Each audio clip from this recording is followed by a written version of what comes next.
시편 6편 3절에서 5절입니다. 나의 영혼도 심히 떨리나이다. 여호와여, 어느 때까지이니까? 여호와여 돌아와 나의 영혼을 건지시며 주의 인자하심을 인하여 나를 구원하소서. 사망 중에서 주를 기억함이 없사오니 음부에서 주께 감사할 자 누구리이까? 이 말씀 많이 중요한데 해석을 설명을 어떻게 하고 있는지 모르겠네요. 3절 나의 영혼이 심히 떨고 있기 때문입니다. 그러므로 여호와여 당신은 언제까지입니까? 육체뿐만 아니라 영혼이 심히 떨고 있습니다. 이 땅에 어떤 것도 도움을 줄 존재가 없습니다. 이 영혼이 떨리는 것이에요. 그러므로 결국 하나님을 향하여 요청하고 있습니다.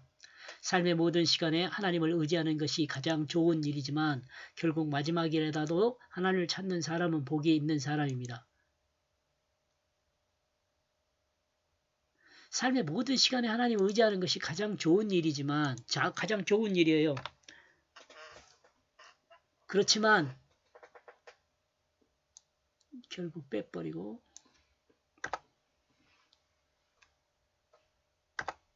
좋은 일이지만 마지막에라도 하나님을 찾는 사람은 복 있는 사람입니다.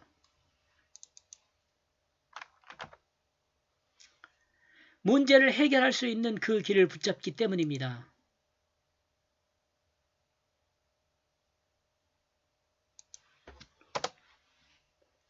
하나님을 붙잡는 자는 하나님이 다스려 주십니다. 삶의 문제가 발생했을 때 하나님을 의지하고 붙잡는 자는 영혼이 심히 떨리는 단계에 있을지라도 그 문제를 해결할 수 있는 기회를 얻습니다.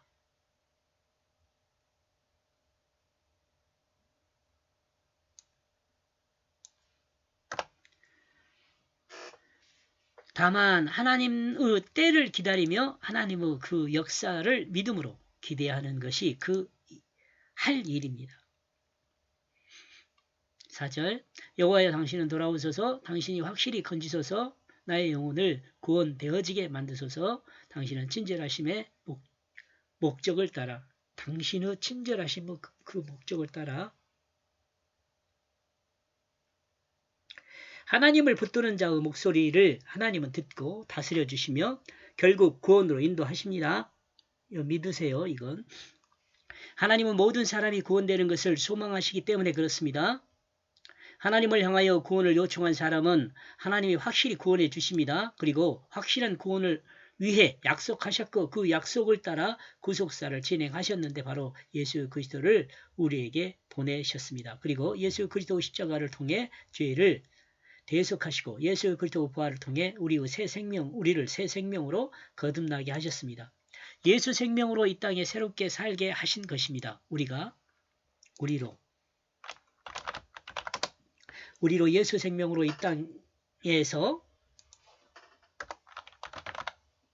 새롭게 살게 하셨습니다. 이것은 하나님이 소망하시는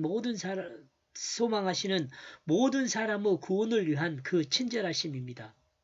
인간은 하나님을 영화롭게 하는 것이 존재 목적이라 했습니다. 이 존재 목적을 이루기 위해 꼭 해결해야 할 문제가 있습니다. 이는 하나님을 반역한 죄 문제를 해결해야 합니다. 사람은 죄 문제를 해결하지 않고선 의로운 하나님 앞에 설 수가 없어요.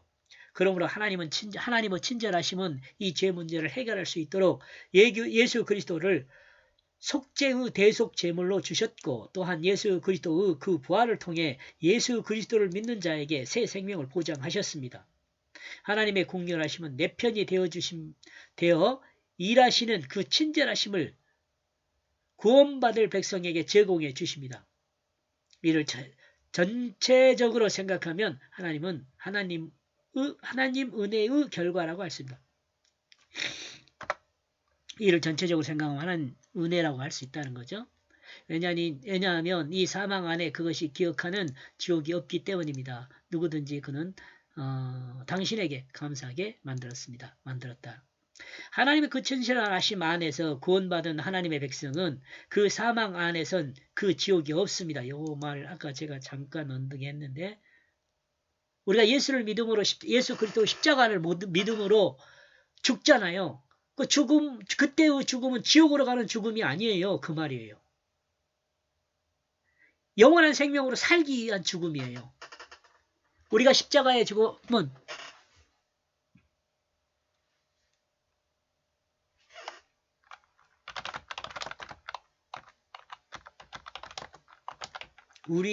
우리가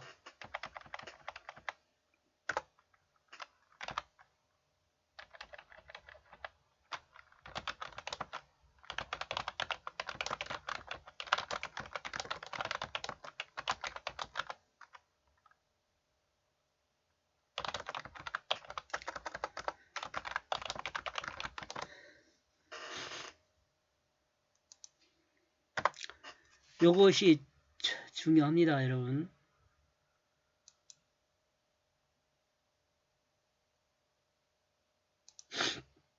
같은 말 설명하는데 우리가 십자가의 죽음은 요걸 죽음을 믿는 것은 죽음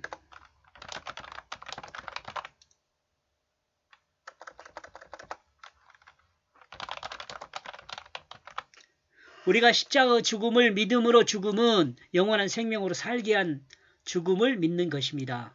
이해했으면 좋겠어요. 우리가 예수 그리스도 십자가와 함께 죽었을 때 그 죽음에는 지옥이 없습니다. 그러므로 이 죽음은 예수 생명으로 거듭나기 위한 죽음입니다. 알겠죠? 하나님 나라를 반역한 그 죄로 인한 죽음의 결과는 지옥일 수 있습니다. 그런데 이 죽음이 죄인이 죽은 것이 아니라 죄인이 죽은 것이 아니라 죄 없는 하나님의 아들의 독생자 예수 그리스도가 죄를 대속한 대속의 죽음이기 때문에 그 죽음에는 지옥이 없습니다. 우리는 이 사실을 구약의 제사를 통해서 모형을 보았기 때문에 분명하게 생각하게 알 수 있습니다. 대속의 제물인 양은 죽지만 그 죄를 제물에 전가하고 그의 죄를 제물에 전가하고 그 제물을 드린 죄인은 죽지 않는다는 것을 알 수 있습니다. 그리고 죄를 전가한 사람은 죄를 회개하고 돌아서서 새로운 결심을 합니다. 이 결심은 하나님의 법과 명령을 순종하는 결심입니다. 그리고 이 결심을 통해 새롭게 출발하게 되는 거지요.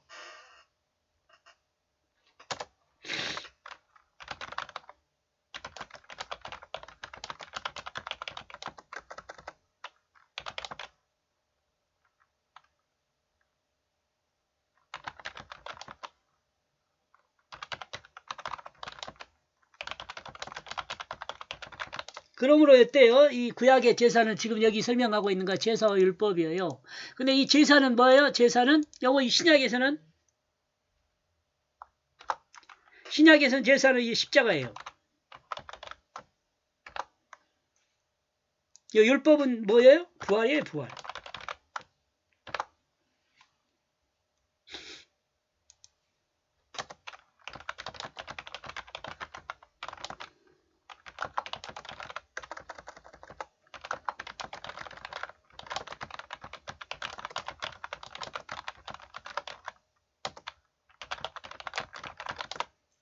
이해하시겠죠?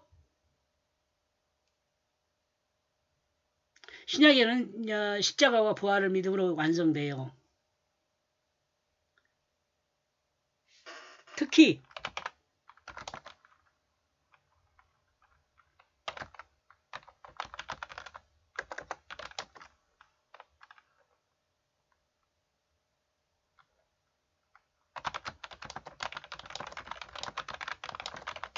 자기가 죽은 것을 믿는 것과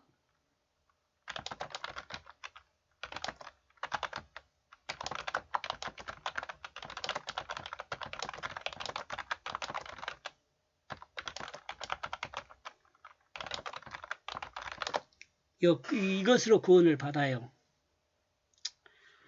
늘 설명했으니까. 예수 그리스도 십자가와 함께 죽었나니 이에서 이 죽음은 지옥이 없는 이 죽음은 부활을 위한 지옥이 없다. 이 죽음은 부활을 위한 죽음이다. 곧 새 생명으로 예수 생명으로 거듭나기 위한 죽음이다. 앞에서 설명을 했는데 또 하고 있습니다. 하나님이 주신 소명을 따라 새 생명으로 하나님의 말씀 안에서 하나님을 향하여 사는 새로운 기회를 얻는 것입니다. 이 믿음의 주가 됐던 사탄이 그 마음의 주가 되었던 사탄이 심어진 정욕을 따르는 자기중심의 거짓 마음이 죽은 것입니다. 그리고 믿음으로 죽어요. 그리고 하나님의 뜻인 구원을 받아 새 생명 곧 예수 생명으로 거듭난 것입니다. 성령으로 거듭난 것입니다. 이 구원의 역사는 하나님의 은혜로 된 것입니다. 이게 말씀으로 된 것이에요. 하나님의 작정하심과 계획하심과 인도하심으로 인해서 된 것.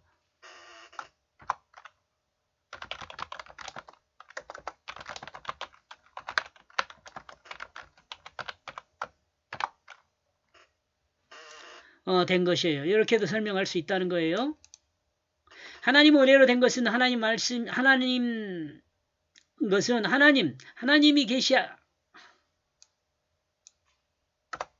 하나님이 계시로 약속한 그 계획과 그 질서를 따라 된 것을 말합니다. 이러므로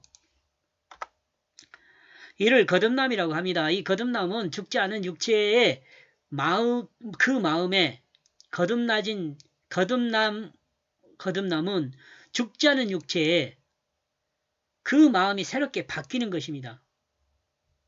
그러니까 이거 살아서 믿는 걸 말해요. 첫 번째 그 부활에 참여한 것을 말해요. 거짓 마음이 하나님의 참 마음으로 새롭게 거듭난 것입니다. 이 내용을 첫째 부활이라고 합니다. 이러므로 이 첫째 부활에 참여한 자는 두 번째 죽음을 보지 않고 영원히 한 생명으로 하나님 나라에 있게 된다고 정리를 합니다. 계시록 20장 6절요. 이는 하나님이 창조 경륜 질서를 회복한 하나님의 기쁨입니다. 우리는 하나님의 백성으로 회복되어 좋고 하나님은 창조한 그 보기 좋은 상태를 회복하였기 때문에 좋은 거죠. 이런 의미들을 종합할 때 우리가 할 수 있는 것은 그렇게 많지가 않습니다. 우리의 기도를 들으시고 하나님을 붙드는 우리의 손을 붙잡아 주시며 친히 말씀으로 다스려 주시는 하나님의 소망이며 또한 우리의 소망을 따라 우리를 구원하여 주시어서 새 생명으로 하나님 앞에 하나님을 향하여 살 수 있도록 하신 하나님께 우리가 할 수 있는 것은 뭐예요? 복잡하게 설명했지만 감사뿐이란 말을 이야기하려고 그런 거예요. 창조주 만군의 여호와 하나님께 감사합니다. 세세 무궁토록 영광과 찬양이 이 영광을 받아주옵소서. 예수의 아멘.